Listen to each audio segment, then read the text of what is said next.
Next speaker, as you see up on the screen, is Dan Burrs, and he's another longtime advocate of the beef business. His topic today is fetal programming through nutrition. So I met Dan first about 25 years ago as a rep in my former days at the work with co-op, and he come in giving me advice on pharmaceutical use, and now he's in the nutritional side, but he's very committed to animal care and performance through nutrition. He walks the talk with his home herd of 50 cattle, and we welcome Dan's perspective on nutrition, given the pressure on farmers to reduce antimicrobial use, and so the nutritional talk is even more important these days. Dan?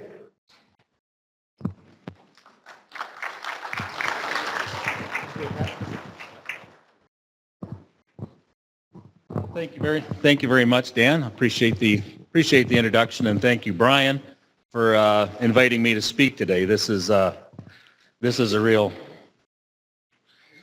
Which way? This way? Yep. All right. Perfect. Thanks, and thank you for working, because that's what's been keeping me up nights on end, wondering if this is going to whole thing's going to come together. So that's been great. So wanted to talk about fetal. Oh, there we go.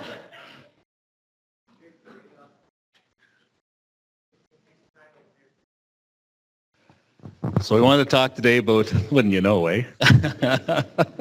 Wanted to talk about fetal programming today. And really fetal programming, it sounds kind of complicated, but fetal programming is really managing brood cow nutrition through the first trimester and the second trimester. Okay, sure. Through the first trimester and the second trimester of gestation. We've been, as farmers, we've had done a really good job of the third trimester, or the 75% or 75% of the calf grows in the last 2 months, and as we come into 3 months prior to calving, we're increasing the amount of we're using better feed, we're using maybe a little bit of grain, and we're doing a good job of so that she's going to have a strong, healthy calf and then be able to breed back within 60 to 70 days. There's what I'd like to talk about today. All right, what I'd like to talk about today is more of my own journey through fetal programming.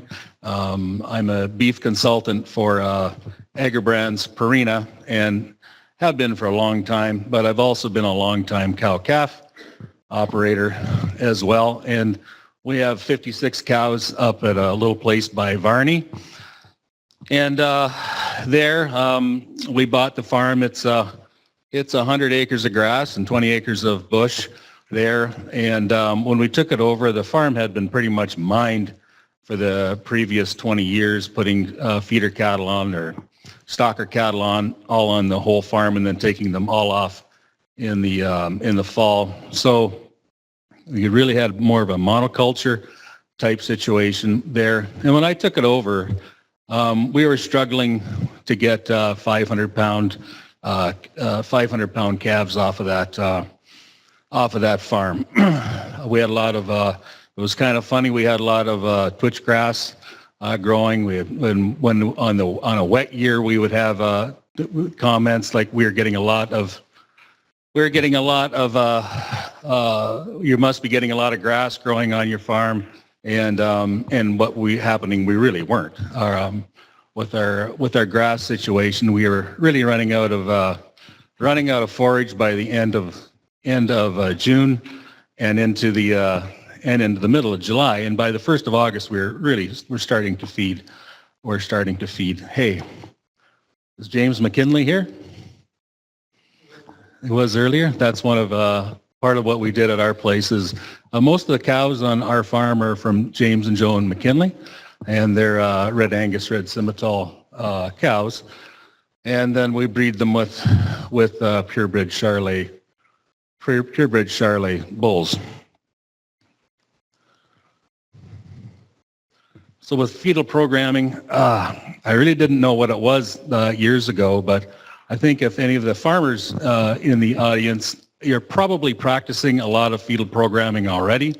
And if you're not, you probably have thought about some of the things that we're going to talk about today. And fetal programming, really, it's a human thing and was really originated after the Second World War with a lot of malnutrition. And babies born at that time were born with the regular birth weight as babies not malnourished, but those babies that grew up into adults later in life, a lot of them got sick, and a lot of them had a lot of problems, and that stemmed back to nutrition.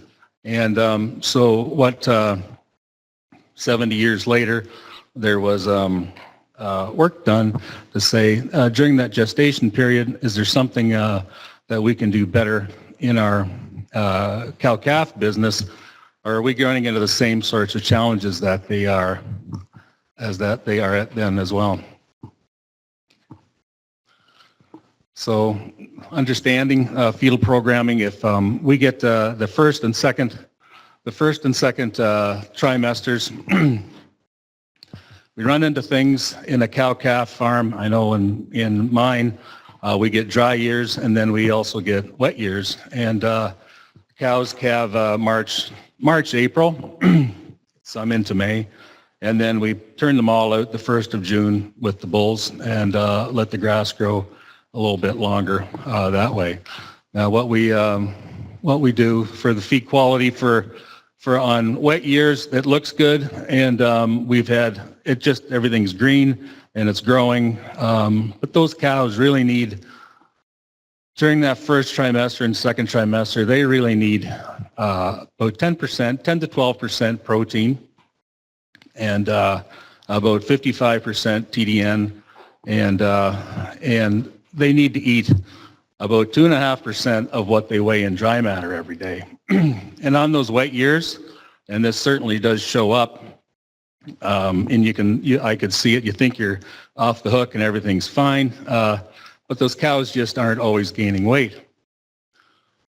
Those cows aren't always gaining weight just because they physically can't eat enough. On the flip side of that is our cows that are in a drought year where we get off to a slow start with rain. I remember having one year where it rained the first week of June and it never did again until in the fall.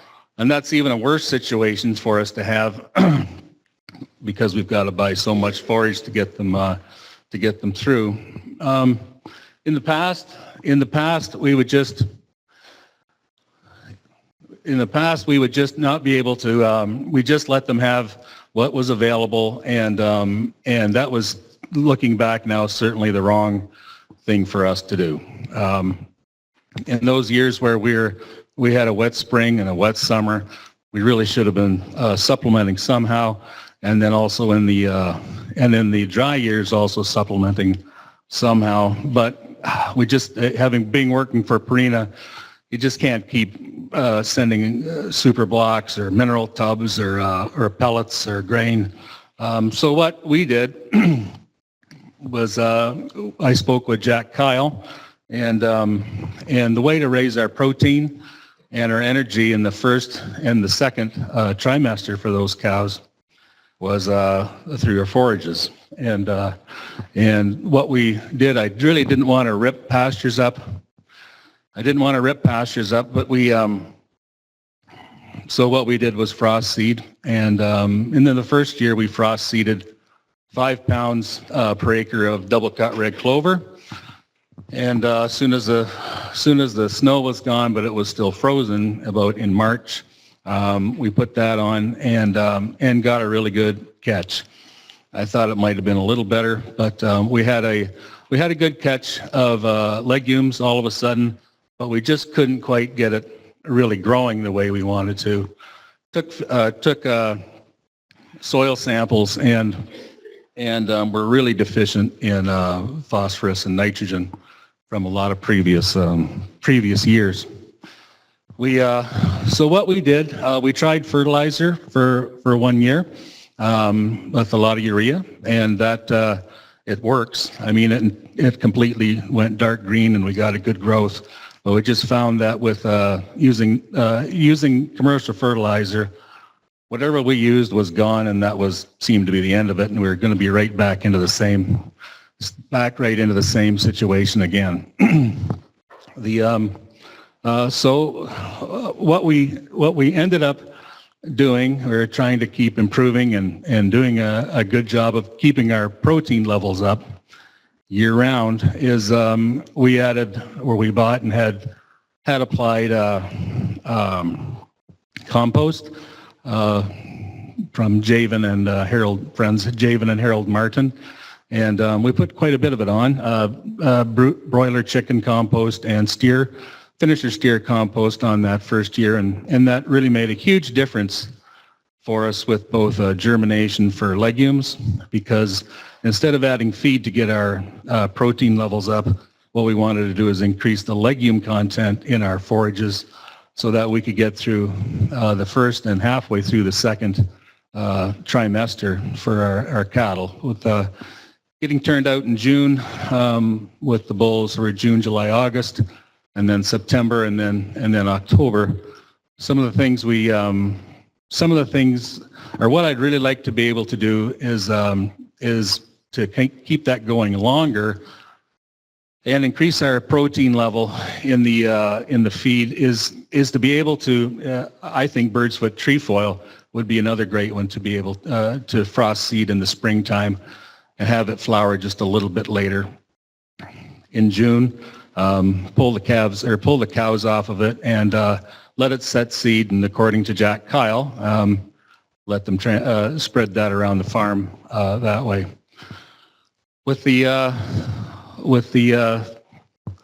In the fetus, in that first trimester, oftentimes we're challenging them with too wet a feed or too dry a feed, and then once it's into that July, August, September, the feed quality really starts to drop. And what happens with the mum, I mean, you really can't see it. You've got a cow that's walking around eating some that will eat dead grass, and you think, well, that's okay, and there's more grass coming along. But what happens as the protein level drops in that first trimester, the cow, I call it a pipeline between the cow and the fetus once she's bred. In that first 60 days, the die really gets set as to how well that calf's going to do in the last 75 days. By day 21, that calf already has that fetus already has a heartbeat. Limbs are getting developed. Day 25.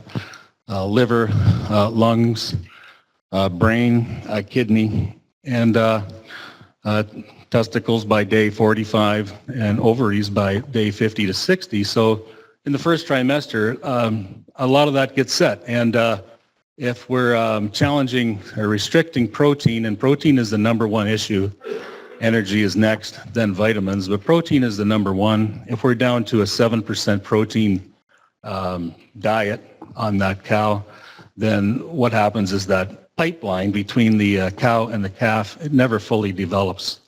And in that, in our thinking that all we have to do is feed for that last trimester for the 75% of that calf growth, what we've done is really restrict that pipeline for blood and nutrients to be able to transfer to the calf, and then we just never get a calf that's developed as just how it should have been. We spent all winter long looking at bulls because that's kind of fun, but it's by increasing our protein from 7% to 10%, everything that bull can pass along, or everything that your bred replacements can pass along, then they can do that. But anything less than that, then we're in trouble. And I think you can look, because I did, try to find some real hard numbers on the amount of protein that we would need. And you can see it gets down to 7 and 8% in some states. But I've seen it myself with my own cows. 1,300-pound cows, we're feeding them 8% protein hay in the second trimester, and they're not gaining weight. At best, they're staying still. So there's just not enough protein in the feed, in the rumen, for the rumen bugs to be able to break down more and more hay, and their intakes start going down. But I think that's been the norm in the cow-calf business for a long time. So for my place anyways, we just can never let that, we can just never let it under 10%, and 10 to 12% protein year round in the diet, with 55 to 60% TDN, and never really letting it get over 55% or 55 NDF or neutral detergent fiber, because we can have rained on high protein alfalfa hay that they're not going to eat or be able to digest as well. So that's why I like 50 to 55 seems to be able, we can get our 2.5% of body weight, or 32 to 35 pounds of dry matter intake with that, far better. An NDF of 75, straw would be 75, and corn would be 8. So to give you something to compare with. So that's what I use at my place. And for bred heifers, it'd be 2% higher. We'd be 12 to 14%, and then 60 to 65 TDN, and then and also 50 to 55 NDF. Those heifers have got a lot of growing to do. And however, I do think the most vulnerable group that we have is the second calf heifers, and those are the ones that we have to pay the most attention to. I believe, or we've struggled with the most. The pneumonia, shipping fever, what they're testing and what they're getting tests back on, or doing trials on, is undernourished brood cows in the first 2 trimesters, and then compared with proper nutrition in those first 2 trimesters, and 40% of all the feedlot deaths now are with bovine respiratory disease or shipping fever, pneumonia.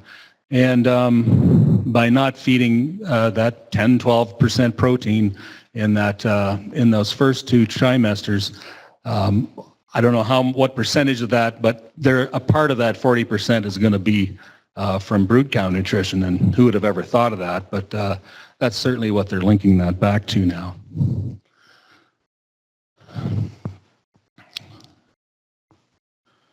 Other things too, that underfed cows, and when they're underfed cows, I mean when that's 7-8% protein range through that first and second trimester. Lower live weight at slaughter and lower carcass weight at slaughter, and then lung function for poorer performance. I found this one to be pretty telling, actually. The muscle fibers in the first 60 days. The primary muscle fibers in the first 2 months the cow's bred is the dye is really set that the muscle that calf is ever going to have as it grows up into a finished steer or heifer is set in the first 60 days. So if we're shorting that cow on protein, then we're not going to have as many muscle fibers in that calf as once it's born. And I know it's fun to pick out bulls and stuff, but we're never I think I would sooner have a little less of a bull and then increase the protein in my first and second trimester to make sure we are at 10 and 12%, so that calf could realize its full potential for meat and for growth.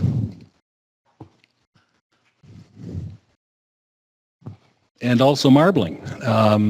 They've tested that back too as well. So not only pneumonia, shipping fever, disease challenges that we get with underfeeding in those first 2 trimesters, but also the growth potential of the calf as far as muscling goes, and how much marbling that finished steer or finished heifer is going to have as well. So it's pretty significant, and that's not really drought. That's just frozen ground yet. So, but less avail, as I was mentioning before, when forages on dry years are less available, we're going to have to buy hay. We're going to have to come up with. There's certainly lots of commodity byproducts that we can use to stretch hay and to build rations for brood cows through that first and second trimester. It's in the past, supplementing hasn't been a real popular way of going about that. Bulls and heifers. For keeping heifers back, or a reproductive part of our equation. Like the feedlot cattle and the cattle finished out for meat is one thing, but then keeping heifers back, it's pretty startling actually, the information that comes back from underfeeding cows in those first two trimesters. There we go. And heifers born from dams that were protein supplemented during gestation were heavier at pre-breeding, preg checking, and at the beginning of the second breeding season. And in the winter, when we're into the second half of the second trimester, and then during the winter, when you've got feeds either growing on your own farm or whether you've got feeds that you've purchased in, it's really important to get them feed tested. I hear lots of times where that's what's for dinner because that's what we've grown on our farm. It's still good to get a feed test, and if we need to supplement, then we really should supplement. That's a super block, or they're 500-pound protein blocks from Purina that we put out. If we've got an 8 or 9% protein hay, that we need to pop up into 11 or 12% protein hay. Heifers born from protein deficient dams were the same age at puberty as heifers from the protein supplemented dams, but fewer of these fetal undernourished heifers became pregnant or calved during the first 21 days of the calving season, and I know at my place I want 70 to 75% of the cows to calf in the first 21 days. And if they aren't, then there's a problem with nutrition typically.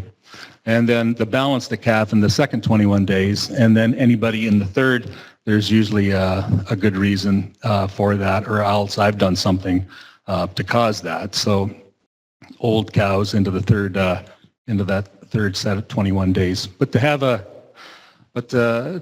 miss that first 21 days for calving at my place would cost $150 a calf per month. So that's why it's important for me to get that number as high as I can in the first 21 days. So it's not only for the feedlot man that we need to do a better job of brood cow nutrition, but it certainly helps us too. More heifers from sun-supplemented dams fail to reach puberty prior to breeding season compared to heifers from protein-supplemented dams. And that's what I'm talking about with the, that's at my place. You can, on the left, it's a little yellower. That's a control where we didn't have any compost put on. And then on the right, it's with compost, and really double cut red clover is my protein supplement that I use to bring up my to keep me between 10 and 12% during the late summer and fall. And this is what I was mentioning before, getting as much protein through my pastures as long as I can into the year. Flowering and setting seed. I remember Jack Kyle talking about bird's foot trefoil, and it'll set a yellow flower in June or later. And he said take all the cows off of it at that point, put them back over onto your clover, and then let them back in after. And that's something I'm going to do to be able to, and then that stand will last longer into the fall, so I don't have to either buy higher protein hay, or else I don't have to supplement with store-bought supplements. So, and that's a heifer out of a heifer calf, and that would be August, September. Likely September, but that's what the grass is starting to look like at that point. You can see dead grass, and then it's not growing as well anymore. We're not getting any more flush, not getting any more green grass coming. But what we've done, and every year we try to do, make some positive changes. We do use a grass round bale hay as a base, but we've started using a tripper baleage. Now everybody has a different word for that, but it's peas and triticale mixed wet and in a baleage, and then I start supplementing with that to keep our protein levels up. If once our total pasture, like if the legumes are played out, then we'll start adding in peas and triticale with the grass hay to keep our protein level up. So there does not really appear to be any period of gestation where we can cheat our cows, and I'm guilty of that as any, and anybody who's known me a little or for any length of time knows I've had some tough goes by not doing fetal programming, and I really believe in it. Now, minerals, vitamins and minerals. There hasn't been a lot of work done on that for fetal programming, but I'm pretty sure it won't take long. Once they do, they'll find out how important that is as well. I've gone years and been cheap on mineral, and there was a question about the right mineral to use, and to me, it's the one that they eat. Over the years, I found in the feed business that it seems to be tougher. It seems to be a tough job to balance a brood cow mineral that they eat well, and we're left mixing it with salt or doing something like that to get them to increase their intakes. But any good brood cow mineral, a 15-10 or a 12-12, they really need to be eating 100 grams a day of that. And if they're not, you have to figure out how to increase that. If they're eating 200 grams of that, then you can cut it with some salt. But every day they really need to be eating 100 grams of a quality mineral, and it's kind of tempting when you look and it's gone hard. You think, well, maybe they'll eat it, and then they just don't. So it's what happened a number of years ago. We had a lot of open cows, and between the protein, not enough protein in pasture, not enough protein in hay, and using a mineral that they didn't really like, it really smarts, And I've been quite a while getting out of that now. But the calf you saw at the very start, are really excited about what their calf crop looks like now, and bit by bit we get a little bit better. But the mineral that I use, and I don't mind saying it because even if I didn't work for Purina, I would still use it. It's onyx, and it's a chelated brood cow mineral. The copper, manganese, and zinc is chelated. The selenium is chelated, and it just makes it a whole lot more available. Our open cows really stopped. Our pink eye on dry years stopped, and our foot rot on wet years stopped. It's really built an immunity level that I know I just won't sacrifice it. It's kind of expensive, but and there is another program, one for what's cheaper for. It's a green mineral called Right Now Mineral Program. Green mineral for green grass, and it's balanced for grass, and then a bronze mineral for stored feed for hay in the winter, where the vitamin mineral levels are elevated, and then there's the onyx and as a breeder mineral that you would use. That you start a month before calving, right up until that the cows are bred again. But I use it year round. I just won't sacrifice that quality anymore for all it costs.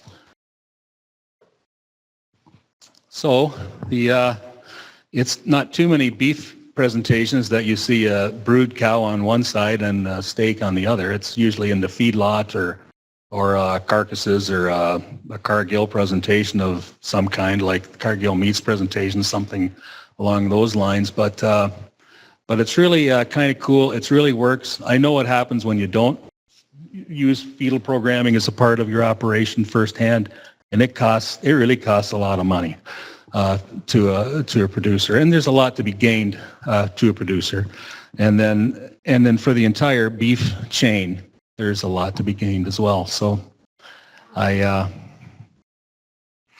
guess I hit the wrong button again, but that's the end of my presentation. So thank you, and thank you, Brian. If there's any questions, just put your hand up. We get a microphone to you. There's one way over there. I'll cut over quickly.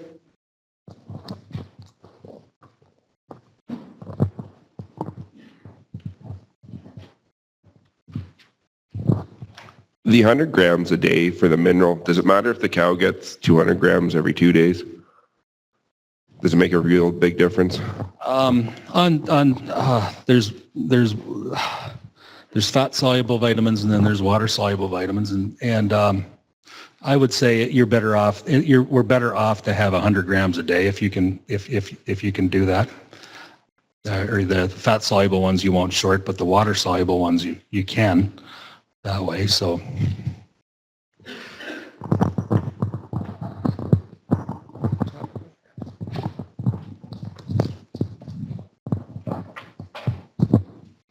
What do you see as a solution for if you have just certain cows in the herd that tend to be gutty? Is that just more of a genetics thing, or? Yeah, I think I think that would be a bit of a hay belly, or prone to more of a hay belly, and that would be a genetics. I'm quite sure. That's. What would be your recommendation in terms of mineral supplementation for embryo transfer recipients? Can you say that again? Yeah, what would be your recommendation in terms of mineral supplementation, like mineral requirements for embryo recipients? Right. The Onyx was designed for that, actually. It's the highest quality one we have, and that's what its designation was actually for. So, Onyx. And Dan, can you comment on, you mentioned the first calf heifer that's calved out and that she's the biggest challenge to bring back body condition before she calves again. But I didn't know if you didn't really elaborate on that. Like, are you suggesting we separate her out and put the super lick block in front of her, or what? Yeah, for sure, and absolutely. And the second calf heifer is the biggest, is the most vulnerable and the biggest challenge, I believe. First, and then the first calf, and then our brood cows we have to certainly pay attention to. But yeah, if we could have, I know it's not always practical to have 3 groups, but if we had 2 groups, first calf heifers and second calf heifers, and then the brood cows separate. That's really just the competition alone is going to really help out. Do you rotational graze at your farm? Not every day like Tim would recommend. It's more by the week. But yeah, as much as we can, we start out with 6 paddocks and end up with 4. And yeah, so it's as best we can. We do. And I want to do more of that, like increase the paddock or decrease the paddock size, increase more often. We just grow more grass every time we have more paddocks and rotate through more. So. Do you feed out in the pasture in the wintertime? Yep. Actually, yeah, we're an outside feeder. The cows nearly. We have a group of fall calvers, and then we've got a bigger group of spring calvers. But the calves get in have a calf barn to go into that the cows don't get into. But the cows are outside all year round behind windbreaks, and quite frankly, they prefer it that way. I often tell the story where freezing rain is the worst thing for them. I've always thought, and So when an east wind's coming and you can count on freezing rain in March, sort of thing, then yeah, I remember racing over to the pasture, swinging the gate, hollering cobos for them to come in the barn, because I do have a barn, and then and they ran right past the barn and stood in the west side of the trees. So they do prefer it. I prefer it outside for them. They're healthier, and then but I can kind of go on about that actually. Yep. Hey, Dan, how do you ensure the protein in the pasture is adequate? Do you constant testing, or just the species that are present, or other means? That's a really good question, and I haven't sent away pasture samples. That's something that I certainly could do. Right now we just keep enough legume in there.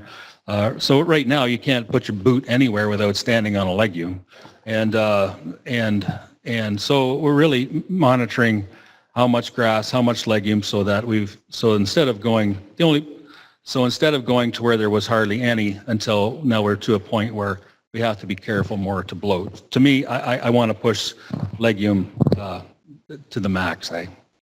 So thank you. Question up here, Dan. Yep. I've heard people speak before about limiting the dam's nutritional intake that has effects on the feed efficiency of the offspring. Can you comment on how increasing the nutrition will then have effects on the feed efficiency? That's a really good point. And I know working with Bob Wilson at Gilbrea Farms, he's really that's his main focus, and it's really a cool thing, because feed efficiency is the most expensive. It's the most defensive and the most silent part of the entire beef chain, whether it's feedlot or whether it's cows. I do believe in higher quality feed will help with that, but then also the genetics is going to play a pretty big part in that one as well. And I mean, at Bob's place, it isn't just a matter of smaller cows, where we've got regular sized cows where they're eating less, but still performing making as much beef as a cow would from 5 years ago, sort of thing. So there's some pretty cool stuff being done with that, but I really think genetics is the biggest part of that. Back to the minerals. Everybody that sells minerals insists he has the ideal mineral mixture for my property, or my farm.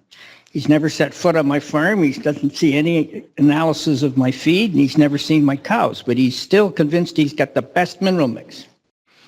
Now, have you had anything to do, or ever tried or explored the idea that you have a 12-section mineral feeder and let the cows pick what mineral?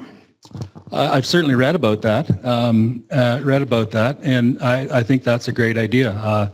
To let because I, for one, I do believe that cows will pick out what they need. I mean, people can debate on that for days, but that they don't really know what they need. But I do believe that there's parts that they do need. Salt, of course, they go to that. But phosphorus is a big one. And phosphorus is kind of tricky because in nature, if the phosphorus level isn't high enough in their blood, they just won't cycle again. And that nature just says it must outside. There's just things aren't good enough out there. You've got a calf. We're not giving you another one. And I do believe that they eat for phosphorus, but I'm not so sure they eat for vitamin A, say. I realize it's real pain to source all these individual things, but I visited a producer in Missouri that, he just swears by this, and he says that from one day, he moves these cows every day. He has a lot of them. He says from one day to the next, they eat different minerals. Yeah. And he goes to another farm, and it's a whole different regime. He says stuff that he'd been taking a whole bag every day. Yeah. They don't touch it until he moves to the next farm. Yeah, no, absolutely. Really good point. I know most of my customers are feedlot customers, and we have and we use actually a brood cow mineral, a broad spectrum brood cow mineral, to do exactly the same thing that you're talking about. for calves coming in from the west or from the east. And we leave it out for them free choice. And it's amazing. Some will eat it as it's coming out of the bag. And because they're just so starved for whatever it is, whatever part of that is in there that they need.